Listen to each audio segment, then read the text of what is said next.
Hi, I'm David Reed with Propworx.com. I've been a part of this team for about a year now, last December of '09, and something that we've been working towards all year is the first Stargate auction. That's going to be next week, September 25th and 26th at the EMP Sci-Fi Museum in Seattle. And this is the catalog that goes along with the auction. It just arrived today. We're shipping them all out today to those of you who have already ordered. To those of you who haven't, I really want to show you just what an awesome catalog this is in the hopes that you'll check it out.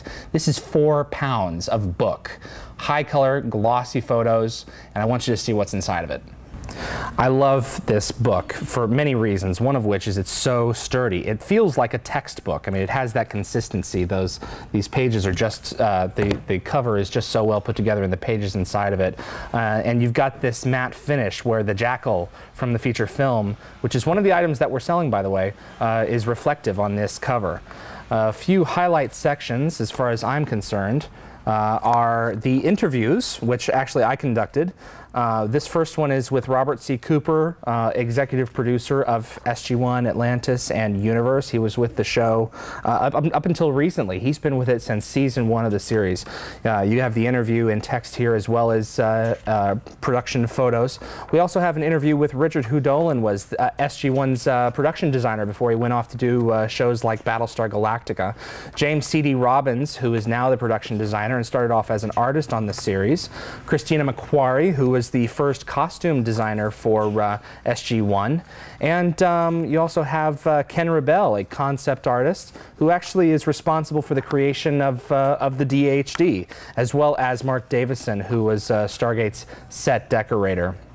We move into the first section here is production art. There are 50 lots of production art in this first auction. Everything from the Ritu to the Tok'ra, to the Sagan Institute box from, I believe it was Thor's hammer. You can find all of that in here as well as an interesting concept art for the MALP, for when the show began. And a ton of early Zatnikattel concept art. This is really cool. And a ton of stuff from Children of the Gods. Not just concept art, but also blueprints. That's all going to be sold off. And then right after that, you have the Stargate section. We're selling 4 different Stargates in this first live auction. The Big Daddy right here, Lot 51, the SG-1 Travel Stargate. This was the gate used on location during the shooting of SG-1 for the entire series. Right now, it is up in Vancouver, being used in Stargate Universe Season 2. I hope that's not a spoiler for most of you. As well as 3 Atlantis Stargate segments from the Pegasus Stargate. We're selling these off as well. The conservative estimate, you'll note here, is $8,000 to $10,000. That is, I emphasize, conservative. We're hoping that they perform very well. Obviously, these are the Stargates. Huge section of 300 lots of costumes. Everything from Atlantis and SG-1 is in here. You've got all the main characters. You've got some background characters. The most prominent pieces from our entire auction are just right here at your fingertips. And even complete armored costumes. I love the Wraith drone costumes because, you know, with the addition of the mask and the wig, they look like real characters. You can set them up in your house, and they're very imposing looking. And the Ori are just terrific costumes as well. And don't forget, we've got the Jaffa and the Super Soldier. Moving on to props. We've got a lot of personal props in here, but none are more interesting than the Jaffa helmets. You've got Horus. You've got Anubis. Apophyse's open Serpent Guard helmet from Children of the Gods. And of course, we can't forget the Serpent Guard helmet that is just so iconic from SG-1. It's all right here. In addition to some great props like the broken Milky Way DHD center button. This was seen in Torment of Tantalus. The Ark of Truth. We're going to be covering Continuum in the second Stargate auction catalog, but the first one we wanted to dedicate to Ark of Truth since it was the first DVD movie. ZPMs, different versions of the Ark of Truth from that feature film. It just keeps on going. More ZPMs, Ancient Communication Terminal. There's some great stuff in here. Ancient PDAs. Another one of my favorites is the original MALP from the first season of Stargate SG-1. This is a great, great object, and it's going to be on display in Sci-Fi, as well as a Naquita generator from the Atlantis Season 1 episode, The Siege. Then you've got items that are really cool, like this one here, the DHD schematics. This is based on the one that was in the 5th race, and we're selling that off as well. You know, no Sci-Fi catalog, auction, whatever have you, is complete without an alien.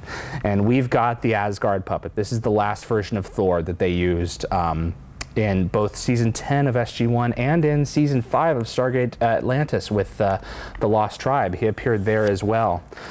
Some more great objects. The Sakari seed carrier, which was featured in the Season 5 episode Remnants of Atlantis. The Zatark detector, which also transforms into this Toker homing beacon here. This base and this base are actually the same. The attachments are just different. We'll be selling that off. Weapons galore. There are so many weapons in this catalog. The Jaffa staff weapon, perhaps the most iconic of the series, next to like the Zat gun here. Something that you may not notice, but I want to point out, this Sodan staff weapon here, this is a hero. This head opens and closes with the push of a button on here. It really works. The servos inside of it are absolutely cool. Then you've got your hero Zat guns. We have standard Zat guns as well, so something to fit everyone's price range. The transphase eradication rods, that's something else that's really cool.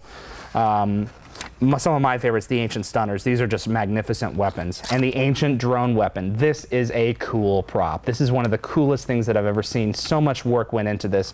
All these different parts and molds, and it lights up. One of the cooler pieces that we recently did a video on, the X699 rifle, that's here in all of its glory. It lights up. And the anti-replicator gun, which is a hero. These light up as well. Really cool stuff. Moving on to set decoration. This is the Iris from Stargate Command. The whole Iris was way too big. We couldn't fit it on a truck. So, I mean, we would have had to have cut a hole into the roof of the truck. So we were only able to bring this front section of it here. It actually lights up in the back. There are some LEDs on the back that I think were originally created for the Season 2 episode Serpent Song when Sokar attacks the gate, but I can't be positive on that. The SGC briefing room table. This is the center of exposition for all of SG-1. It is just a cool, cool piece. And the BLUs, otherwise known as the Blinky Light Units. Early on, we did a feature on these. We're showing off 1, 2, 3, 4, 5 BLUs in this first auction. They are yours. If you can take them home, they're kind of big. They're kind of big, so you're going to have to make room in your living room for one of these bad boys. They all light up. Just great. Hammond's office chair. This is the one that was used throughout the show. It's got a little bit of wear and tear on it, but you know, this thing was used by Don S. Davis, by Richard Dean Anderson, by Beau Bridges. It's just great. Really excited about that one getting sold off.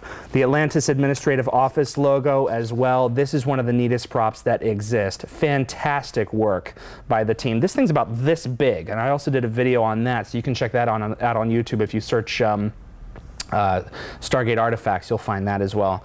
The ZPM hub, this was the central power station for Atlantis. Really, really cool. There's 3 slots in there for ZPMs, and they raise and lower. This is my favorite spread in the entire catalog right here. The ring transport platform. This is the top edge of the rings. A lot of people have asked if we're going to be selling the lower edges. I'm afraid to say the lower levels. I'm afraid to say that was all CG. This is all that existed practically. The Gould cargo ship steering column. This bug-eyed thing is cool, and I'm interested to see how much this one goes for. It lights up as shown, and this actually extends in and out here. Moving on to the, let's see here, the puddle jumper, the dashboard. We got both port and starboard sides of the dashboard and the DHD panel. All of these buttons light up, and the chairs for the jumper itself. That's all in here. And the back of the book, the last 2 lots, 850 and 851, the origin wall sconce. I believe this can light. Amazing metal work on this thing. This is just a beautiful piece. And the last lot of the catalog is Harmony's victory painting. I thought that that was really terrific when that happened. We were going to have it near the end of the book. There was going to be a production section here, but we decided to end on this really strong note. Those are just some of the highlights from this catalog. This book is exceptional, and as far as I am aware, nothing like it has been printed for the Stargate franchise. I'm really excited to be holding this thing in my hands. As a Stargate fan myself, I'm just thrilled that I was able to help bring it to life. I have to give major props to Damaris Deegan, our graphics designer, who is responsible for bringing this book to life. She has done an amazing job with this catalog. It is her best work. Props must go out to her and my entire team here. I'm just so proud of all of us, and I really hope that you'll consider picking up this book through the Propworx store. It's available at store.propworx, that's PROPWORX.com, for a really decent price. Check it out.